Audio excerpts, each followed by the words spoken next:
Hi everyone, for today's lesson we are going to learn about how to identify and evaluate the trigonometric functions of any angle on a unit circle.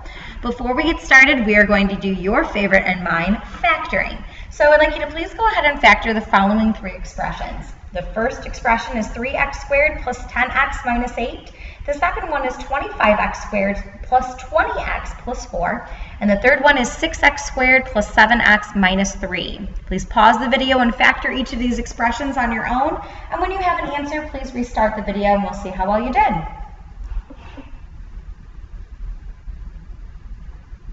All right, so the first thing I'm going to do is I'm going to break apart this trinomial into two parentheses. I know that the only way for me to get a 3x squared is with a 3x and an x. So now my goal is to work with the factors of 8, work with the factors of 3 to somehow come up with the number 10.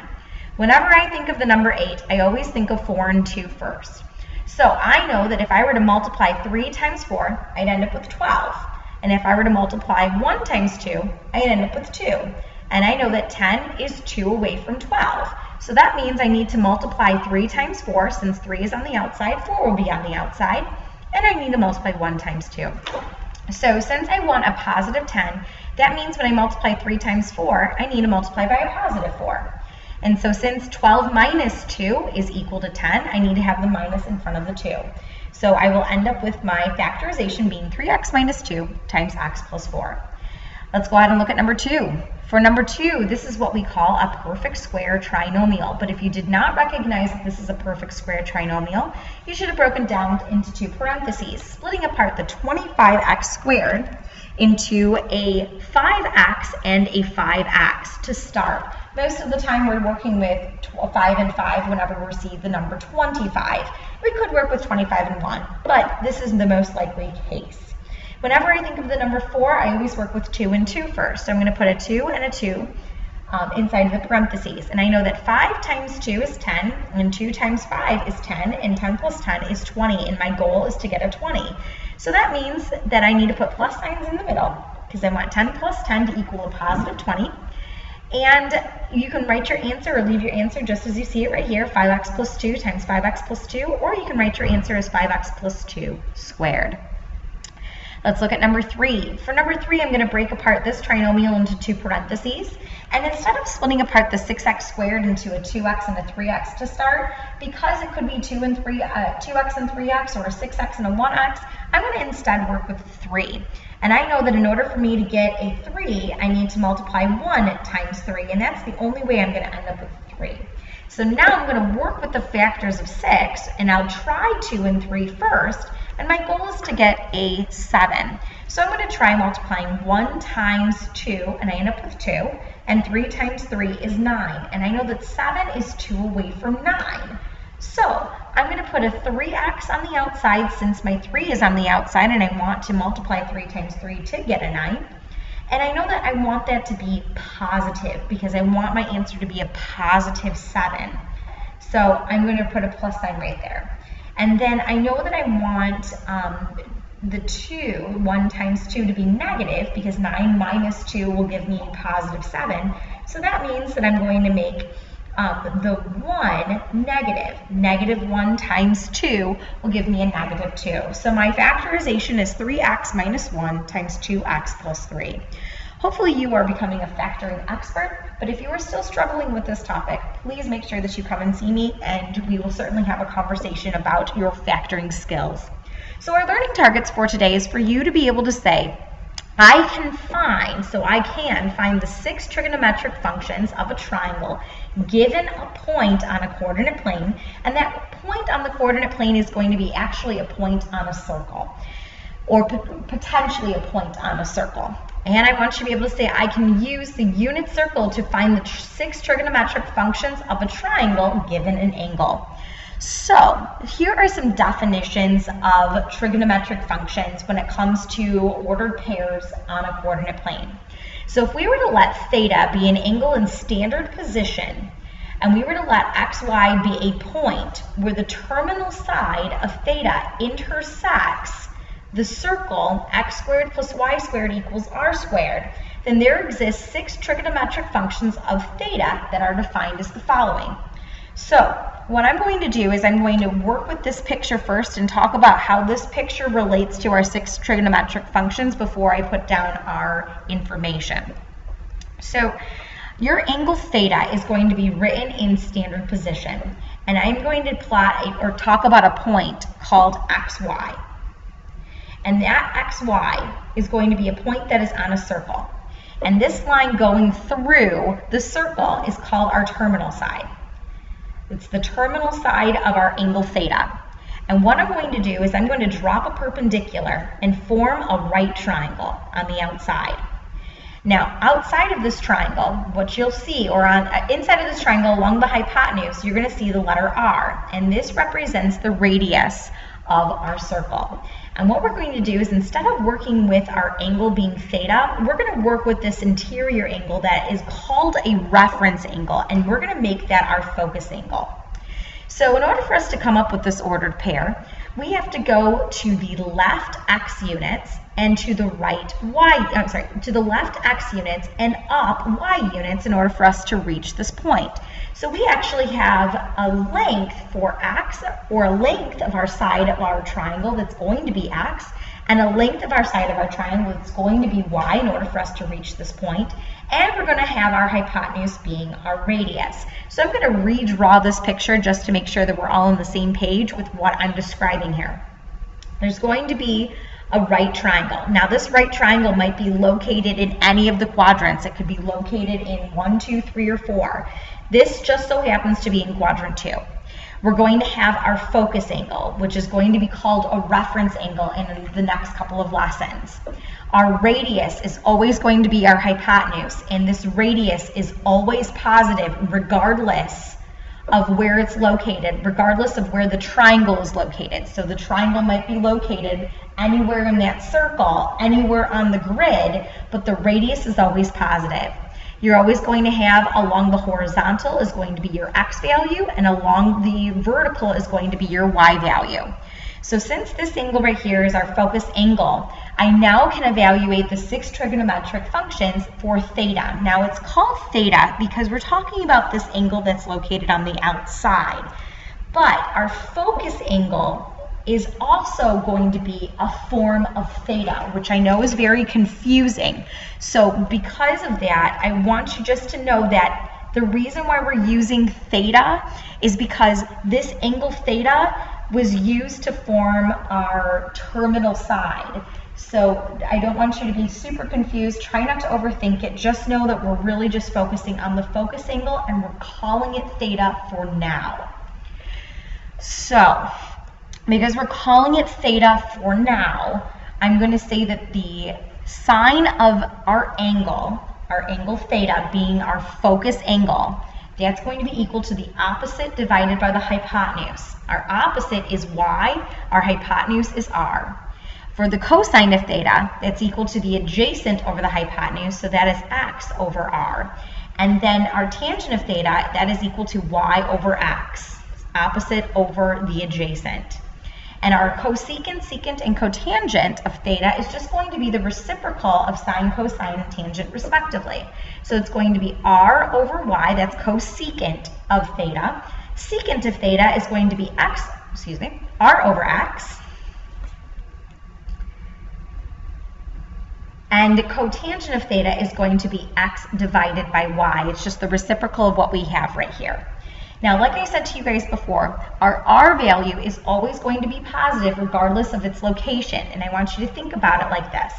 So the radius is always positive. I'm going to write that down twice because I cannot emphasize it enough. The radius is always positive. And here's the reason why. Since this is a right triangle, we can work with the Pythagorean theorem. So we're going to have x squared plus y squared is equal to r squared. So that means that if I'm going to get r alone, I can get rid of the square by simply taking the square root of both sides. And I would end up with the square root of x squared plus y squared is equal to r squared, is equal to r. Which means that since we are only allowed to take the square root of positive numbers, that indicates that r can only be positive. So that is something to keep in mind. R is only positive and that's because we're going to be taking the square root of only positive numbers. Now, all of these functions that I described for you right here, the sine, cosine, tangent, and their reciprocal functions, these functions are sometimes called circular functions. And the reason why they're called circular functions is because of the fact that not only would they fall somewhere near the unit circle or somewhere near a circle in general, but because we have so many angles that are coterminal with the angle that we're describing, they would still end up being equal to the same exact values.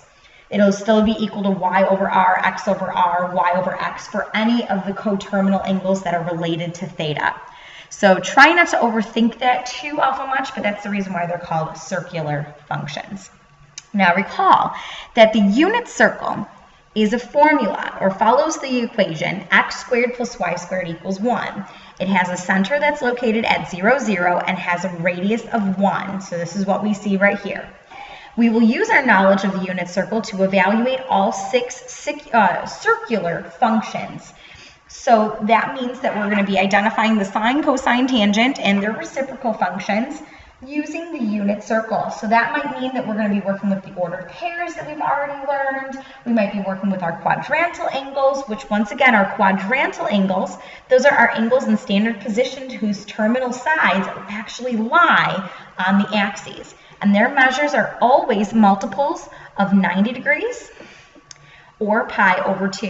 And those quadrantal angles, once again, those are 0 degrees, 90 degrees, 180 degrees, 270 degrees, and 360 degrees. And we have 0 pi, pi over 2, pi, 3 pi over 2, and 2 pi, where all of their ordered pairs are either going to be 0, 1, 1, 0, negative 1, 0, or 0, negative 1. So you're going to need to make sure that you know your ordered pairs as well. So some other things that I want you guys to please remember is that if we're looking at a triangle inside of our unit circle, so if I were to draw a triangle inside of my unit circle, and I'm talking about some specific point on my unit circle, because this is my unit circle, I'm going to take I'm talking about this angle, whatever that angle is going to be my focus angle. Whatever angle is created with the origin and the x-axis is always going to be your focus angle. So in this case, this is my focus angle. Here's a right angle that's, we always drop a perpendicular with whatever our point is on our circle with the x-axis as well. So if I were to talk about this ordered pair, x, y, and I were to analyze this triangle with respect to the unit circle. So I'm going to redraw this triangle. Here's my focus angle. Here's my right angle. And I'm going to call this length down here, the horizontal length, x, and here's my vertical length, y, and my radius is equal to 1, and that's because this is a unit circle. If I were to identify my trigonometric functions of sine, cosine, and tangent, this is what we would see. So my sine of my focus angle that I'm going to just call theta, my sine is going to be equal to the opposite over the hypotenuse, which is y over 1, which is y. And we learned that sine of theta is equal to y in our last lesson. We also, or in a couple lessons ago, we also learned that cosine of theta is equal to x. Here's y. Cosine, that's equal to the adjacent over the hypotenuse. So that's going to be x over 1, which is x. And tangent, we learned that tangent is equal to sine over cosine, which in this case is y over x. So we have y over x, and if y is equal to sine, its tangent is going to be equal to the sine of theta divided by, and if x is equal to cosine, cosine of theta. So once again, we still are able to prove that our ordered pairs are going to be cosine of theta, comma, sine of theta. So that is just showing a full relationship between the unit circle and what we're about to do when it comes to example number 1. So when it comes to these pictures, I need you to draw every single one of these pictures in your homework. So in your homework, you're going to receive an ordered pair. The expectation is that you draw these pictures because I need to see what your triangle looks like. Your triangle needs to be drawn in a very specific way. So I guess before I do example 1, let me show you what your triangle needs to look like. So I'm just going to use this space right here to show you what your triangles need to look like. I call these bow tie angles, and that is because when you draw the triangles together, they look like a bow tie.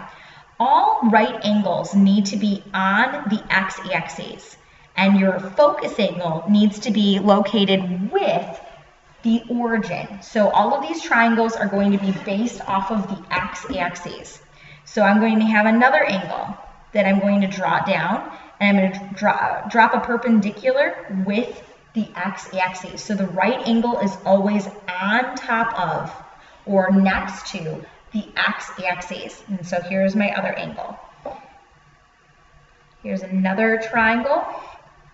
It's formed with our axes, where here's our focus angle.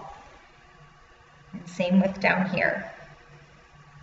So the right angle is always located on top of the x-axis. They should form a bow tie. So they should touch the origin.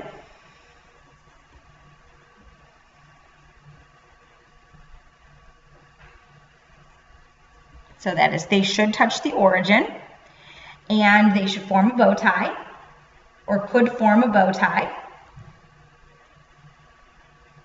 And they are on the x-axis. So it is very important that you draw your triangles located on the x-axis.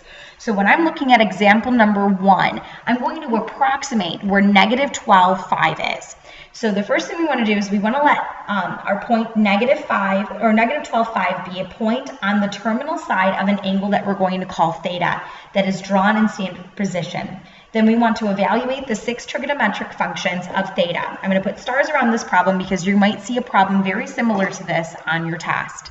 I'm going to approximate where -12, 5 is. So I'm going to go to the left -12 and up 5. So I'm going to guess that that point is about right there. So I'm going to draw my bow tie, my triangle. That's going to be a piece of that bow tie I just showed you. And this is supposed to be on the terminal side of theta. So they're supposed to be where theta is supposed to be located. But we're going to work with our focus angle.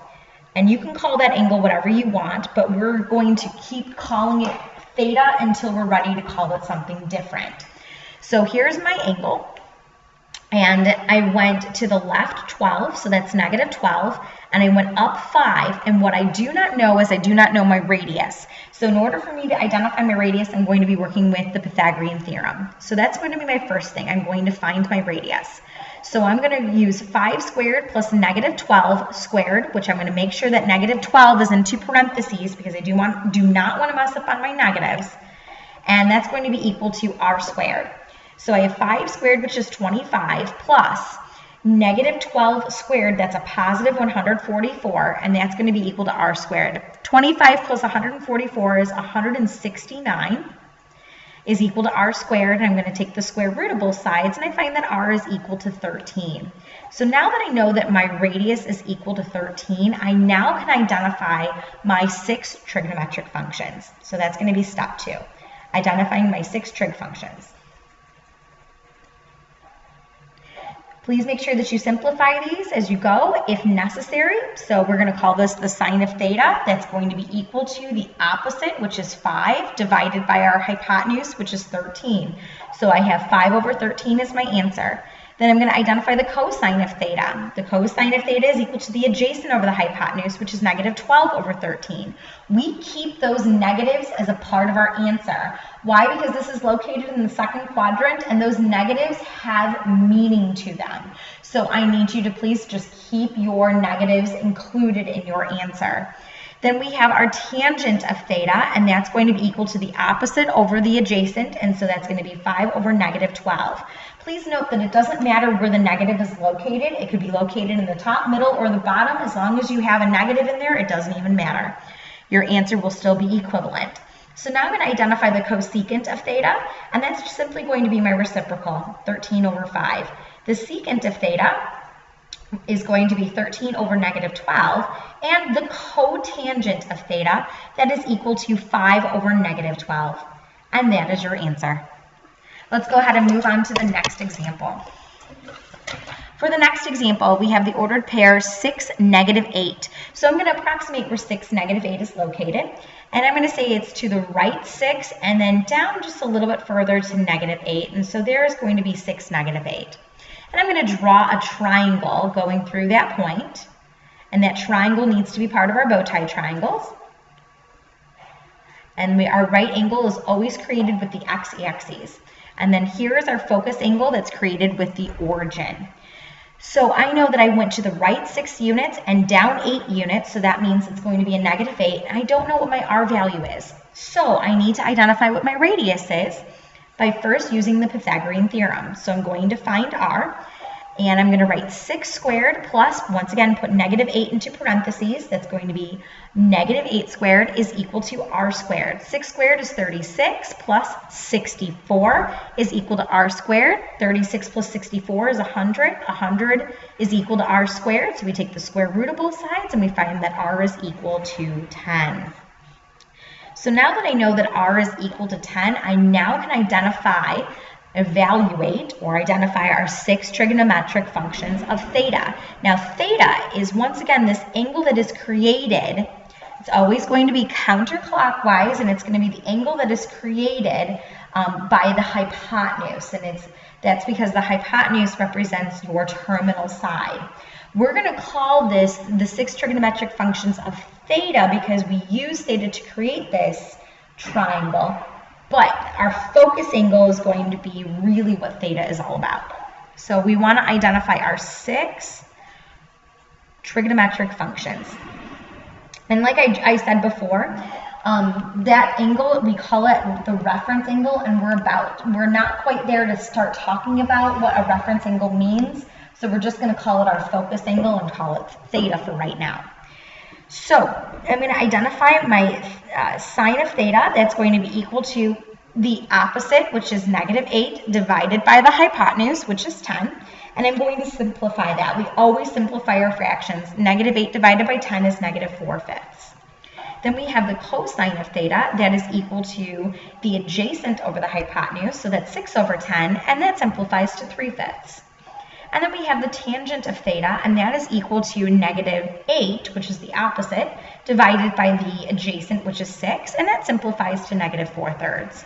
So now I'm going to write my reciprocal functions, which is cosecant of theta. That's going to be equal to, and I'm just going to work with the reciprocals of my simplified answer, and I have 5/4. Then I have the secant of theta. That's going to be equal to 5/3, and the cotangent of theta, that is equal to 3/4. And once again, it doesn't really matter where your negatives are located, just as long as you have a negative as a part of your answer. So now what we're going to do is we're going to use the unit circle to evaluate the 6 trigonometric functions of theta equaling 450 degrees.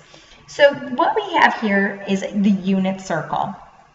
And the first thing we really need to do is identify where 450 degrees is.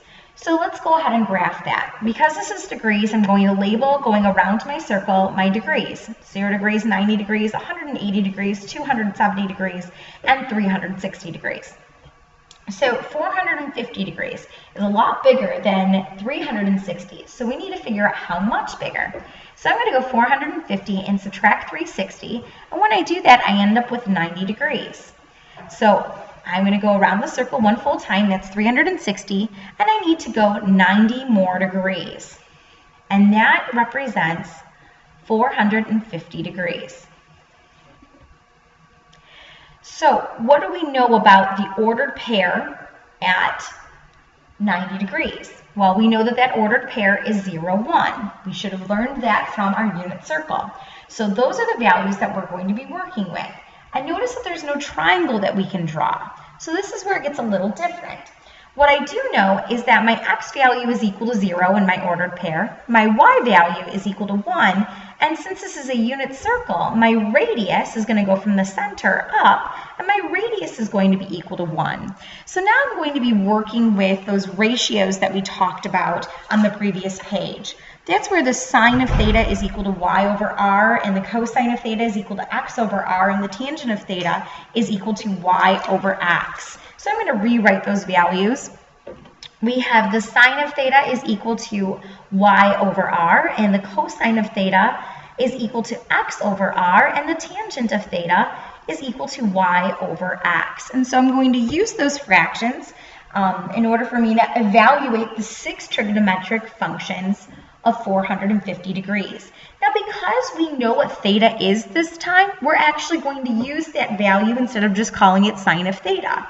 So I'm going to write that the sine of 450 degrees, that's going to be equal to y over r. So that's going to be 1 over 1, which is 1. The cosine of 450 degrees, that's going to be equal to x over r. So that's going to be 0 over 1, which is 0. And the tangent of 450 degrees, that is going to be equal to y over x. So that's going to be 1 over 0, which is undefined. So now I'm going to identify the reciprocal functions. So the cosecant of 450 degrees, that's going to be equal to 1 over 1, which is 1 once again. And our secant of theta, or secant of 450 degrees, that's going to be equal to 1 over 0, which is undefined. And our cotangent of theta, or cotangent of 450 degrees, that's going to be equal to 0 over 1, which is 0. And those are your 6 trigonometric functions. We have one more example, and then we are finished for today. So we have used the unit circle to evaluate the 6 trigonometric functions of theta equaling 270. So once again, I'm going to draw in my 0 degrees, my 90 degrees, my 180 degrees, and my 270 degrees and 360 degrees. And what's nice is that 270 is on a quadrant. It's a quadrantal angle. So this is considered 270 degrees. And so I'm going to draw that angle. I can't necessarily draw a triangle with the x-axis since it's located on the y-axis. So therefore, I'm just going to work with my ordered pair. My ordered pair is 0, -1 at 270 degrees. So I have my x value is equal to 0, my y value is equal to -1, and my r value is equal to +1 since this is the unit circle and my radius is 1. And my radius is always positive. So now I'm going to identify that the sine of 270 degrees, that's going to be equal to y over r, so that's -1 over 1, which is -1. My cosine of 270 degrees, that is equal to x over r, so that's 0 over 1, which is 0. And my tangent of 270 degrees, that is equal to y over x, so that's -1 divided by 0, which is undefined. So now I'm going to identify the cosecant of 270 degrees. And that's equal to 1 over -1, which is -1. The secant of 270 degrees, that's going to be equal to 1 over 0, which is undefined. And finally, the cotangent of 270 degrees, that is equal to 0 over -1, which is equal to 0. And we have ourselves our final answer. And the end of this lesson. If you have any questions over anything, please feel free to email me. Otherwise, I hope you have a wonderful day.